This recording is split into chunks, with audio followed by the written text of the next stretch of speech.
بسم اللہ الرحمن الرحیم۔ خواتین کے گھروں میں اعتکاف سے متعلق مسائل میں انشاءاللہ آج مختصر الفاظ میں بیان کروں گا، کیونکہ اعتکاف شروع ہونے والا ہے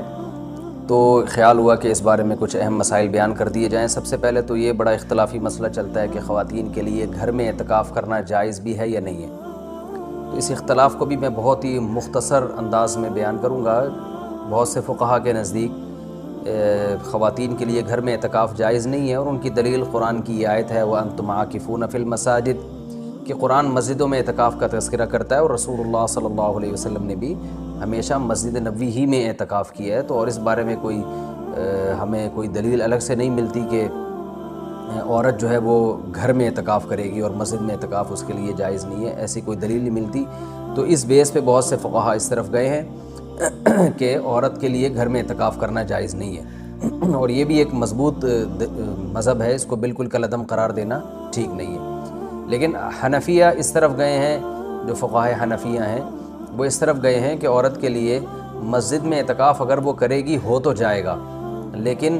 مکروہ ہے، ناپسندیدہ ہے۔ اور جو علماء عورت کے مسجد میں اعتکاف کے قائل ہیں ان میں بھی بہت بڑی جماعت اس کو ناپسندیدہ بہرحال کہتی ہے، جیسے امام شافعی نے مکروہ لکھا ہے کہ عورت کے لیے مسجد میں اعتکاف کرنا مکروہ ہے۔ عرب کے بھی آج بہت سے علماء اس کے قائل ہیں کہ فتنے کی وجہ سے عورت کو مسجد میں اعتکاف سے روکا جائے گا۔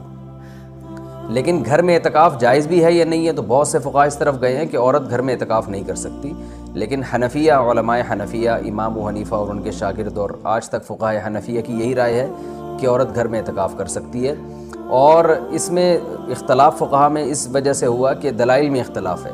رسول اللہ صلی اللہ علیہ وسلم نے امہات المومنین کو حکم دیا تھا کہ مسجد میں جب انہوں نے نبی صلی اللہ علیہ وسلم کے ساتھ اعتکاف کے خیمے لگائے تو آپ نے ان خیموں کو اکھاڑنے کا حکم دیا۔ اس کے بعد حدیث میں آتا ہے کہ نبی صلی اللہ علیہ وسلم کے دنیا سے جانے کے بعد امہات المومنین ہر سال اعتکاف کیا کرتی تھیں۔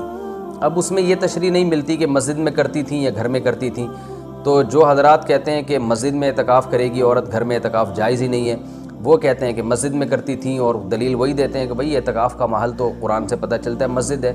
اور جو علماء جیسے حنفی فقہا وہ اس طرف گئے ہیں کہ نہیں وہ گھر میں کرتی تھیں، ان کی دلیل یہ ہے کہ نبی صلی اللہ علیہ وسلم نے جب مسجد میں ان کے خیمے اکھاڑ دیے تو اس بات پھر یہ بعید ہے کہ وہ مسجد میں اعتکاف کرتی ہوں، کیونکہ مسجد میں بیٹھنے کو نبی نے ناپسند کیا تھا۔ تو میرا مقصد صرف بتانے کا مقصد یہ ہے کہ کیونکہ اختلاف اور فرقواریت کا دور ہے نا، تو کوئی بھی کسی دوسرے کی دلیل کو نہ سننے کے لیے تیار نہ ماننے کے لیے تیار، تو اس بارے میں دونوں طرف مضبوط دلائل ہیں۔ امام شافعی، امام احمد ابن حنبل اور امام مالک اس طرف گئے ہیں کہ عورت کے لیے گھر میں اعتکاف جائز نہیں ہے، اور مسجد میں اعتکاف کرنا ہے یا نہیں کرنا تو اس پر تو سب کا اتفاق ہے کہ ہو جائے گا، لیکن مکروہ ہے، ناپسندیدہ ہے، زیادہ تر علماء کی یہی رائے ہے۔ اور گھر میں اعتکاف ہوگا یا نہیں ہوگا تو تینوں ائمہ کی رائے ہے کہ گھر میں اعتکاف عورت کے لیے جائز نہیں ہے، لیکن امام حنیفہ کی رائے ہے کہ جائز ہے۔ تو اختلافی مسئلہ ہے فقہا میں، اور جب مجتہدین میں کسی مسئلے میں اختلاف ہو جائے اور نصوص سے ہمیں کسی ایک طرف یقینی دلائل نہ مل رہے ہوں تو اس میں اعتدال کا راستہ ہی اختیار کرنا چاہیے۔ آپ کسی بھی رائے کو فالو کریں، مگر دوسرے کو یہ نہ کہیں کہ یہ قرآن و سنت سے بالکل 100% متصادم ہے، یہ نہیں کہا جا سکتا۔ عبداللہ بن عباس رضی اللہ تعالیٰ عنہ سے مروی ہے کہ آپ نے مسجد میں اعتکاف کو بدعت قرار دیا، تو اس میں بھی جو علماء کہتے ہیں کہ عبداللہ بن عباس سے مروی ہے کہ آپ نے گھر میں اعتکاف کو بدعت قرار دیا ہے، تو اس میں بھی یہ واضح نہیں ہے کہ عورت کے لیے بھی گھر میں اعتکاف کو بدعت قرار دیا، کیونکہ وجہ اس کی یہ تھی کہ بعض تابعین عورت کے لیے گھر میں اعتکاف کو جائز سمجھتے تھے۔ تو عین ممکن ہے کہ عبداللہ بن عباس کا مقصد ان لوگوں پہ رد کرنا ہو کہ جن لوگوں نے مردوں کے لیے گھر میں اعتکاف کو جائز کر دیا، ان کے عمل کو بدعت قرار دے رہے ہو۔ بہرحال مختصر میں جو خلاصہ میری بحث کا یہی ہے کہ دونوں طرف دلائل ہیں، اور دونوں طرف کسی بھی رائے کو آپ ایسے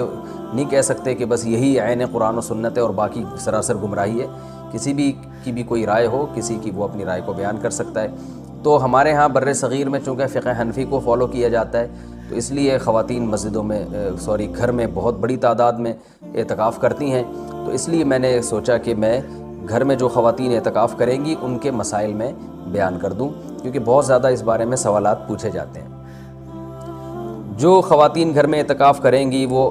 گھر میں ایک مخصوص کمرے کو جس میں عام طور پہ وہ نماز پڑھتی ہیں وہ خاص کر دیں، کیونکہ بہت سی خواتین یہ پوچھتی ہیں کہ ہم پورا گھر ہی اگر فرض کر لیں اعتکاف میں، تو میں ان سے کہتا ہوں پھر پورا محلہ ہی فرض کر لیں، تو اس میں کیا جا رہا ہے؟ تو ایسا نہیں ہوتا کہ پورا گھر یا پورا محلہ، اعتکاف کا ایک خاص مقصد ہوا کرتا ہے، وہ مقصد پورا گھر کو متعین کرنے سے حاصل نہیں ہوگا۔ تو ایک مخصوص کمرہ اپنے لیے متعین کر لیں، اور وہ کمرہ جس میں عام طور پہ وہ نماز پڑھتی ہیں۔ پھر اعتکاف کے مسائل وہی ہیں کہ اعتکاف کی حالت میں بلا ضرورت شدیدہ اس جگہ سے باہر نہیں جا سکتی۔ جو انسان کے ضروری حاجات ہیں ان کے لیے جا سکتی ہیں، قضاء حاجت کے لیے گھر اس کمرے سے باہر نکل سکتی ہیں۔ کھانا لینے کے لیے، جیسے کھانا پہنچانے والا کوئی نہیں ہے تو کھانا لینے کے لیے بھی جا سکتی ہیں۔ اگر کھانا پکانے والا کوئی نہ ہو، یا ہو مگر وہ پکانے کے لیے تیار نہ ہو، تو کھانا پکانے کے لیے کچن میں بھی جا سکتی ہیں، پکائیں اور واپس اپنے کمرے میں لا کے کھائیں۔ اس کمرے میں جو شادی شدہ خواتین ہیں وہ شوہر بھی آ سکتا ہے اس کمرے میں، لیکن وہ خود باہر نہیں جا سکتی۔ لیکن میاں بیوی کے جو ازدواجی تعلقات ہوتے ہیں وہ اعتکاف کے دوران بالکل ناجائز ہیں، ان سے اعتکاف ٹوٹ جائے گا۔ تو اور بھی کوئی محرم رشتہ دار وہ اس کمرے میں ان سے آ کے ملاقات کر سکتے ہیں، بات چیت کر سکتے ہیں، لیکن وہ بلا ضرورت شدیدہ اس کمرے سے باہر نہیں جا سکتی۔ کمرے میں رہنا پڑے گا ان کو، اور اس میں وہ بات چیت بھی کر سکتی ہیں، اپنا کوئی دنیا کا کام بھی کر سکتی ہیں، کوئی سلائی کڑھائی بھی کر سکتی ہیں۔ اور اصل میں اعتکاف نام ہوتا ہے اپنے آپ کو باؤنڈ کر لینے کا، تو اللہ کے لیے آپ نے اپنے آپ کو باؤنڈ کر لیا ہے۔ اصل حکم تو یہی ہے کہ مسجدوں میں باؤنڈ کیا جائے، لیکن میں نے بتایا کہ اختلافی مسئلہ ہے، اس میں بعض فقہاء اس کے قائل ہیں کہ مسجدوں میں جانا چونکہ فتنے کا سبب ہے، اب عورت کو اگر اعتکاف کی اجازت نہ دی جائے تو وہ ہمیشہ کے لیے اعتکاف سے محروم ہو جائے گی، تو اس لیے انہوں نے یہ گنجائش دی ہے کہ وہ گھر میں اعتکاف کر سکتی ہے۔ تو اپنے آپ کو اس جگہ باؤنڈ کریں، زیادہ کوشش کریں کہ زیادہ سے زیادہ ٹائم ان کا عبادت میں گزرے۔ تو مجبوری کے تحت گھر سے باہر اس کمرے سے باہر نکلا جا سکتا ہے، اور اس کمرے میں کوئی بھی جا کے جو بھی محرم ہے ان کے پاس بیٹھ سکتا ہے، بات چیت کر سکتا ہے۔ بچے بھی آ سکتے ہیں وہاں پہ، ان بچوں کی کوئی خدمت کرنی ہو، جیسے ان کو کھلانا ہو، ان کو پڑھانا ہو، وہ اس کمرے میں بیٹھ کے خواتین کر سکتی ہیں جو اعتکاف میں بیٹھی ہوئی ہیں۔ اچھا، روزہ اعتکاف کے ساتھ ضروری ہے، اگر روزہ ٹوٹ گیا تو اعتکاف بھی ٹوٹ جائے گا۔ اس لیے جن خواتین کو اعتکاف کے ایام میں مینسز آ جاتے ہیں تو ان کا روزہ بھی ٹوٹے گا، ساتھ ساتھ اعتکاف بھی ٹوٹ جائے گا۔ تو خواتین جب 10 دن کا اعتکاف کریں تو اس بات کا اہتمام کریں، ان کو اپنی تاریخیں معلوم ہو اور ان کو یہ اطمینان ہو کہ ان 10 دنوں میں وہ پاکی کے ایام میں رہیں گی، ان کو جو مینسز ہیں وہ جاری نہیں ہوں گے۔ تو اس بات کا پہلے اہتمام کریں۔ جن خواتین کا یہ خیال ہے کہ ان کو مینسز آ سکتے ہیں وہ اعتکاف میں نہ بیٹھیں یا نفلی اعتکاف کر لیں۔ تو سنت اعتکاف کے لیے طہارت بھی شرط ہے، کیونکہ اس میں روزہ ضروری ہے سنت اعتکاف کے لیے۔ اور خوشبو کا استعمال کر سکتی ہیں اس دوران، اور جو ہے وہ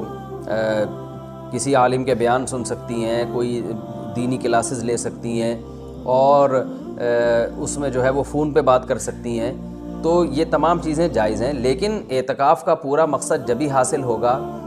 جب عبادت زیادہ سے زیادہ کی جائے۔ لہذا خواتین جو بھی گھر میں اعتکاف کریں گی ان کو اس اپنا پوری ترتیب اور شیڈول بنانا چاہیے، صبح و شام کی تسبیحات، تلاوت، اور زیادہ سے زیادہ عبادت، اور لیلۃ القدر کا حصول، اور گناہوں سے توبہ۔ رمضان کا جو مقصد ہے، اعتکاف کا جو بنیادی مقصد ہے وہ کیا ہے کہ آپ کی حالت چینج ہو جائے، آپ کو گناہوں سے توبہ کی توفیق مل جائے۔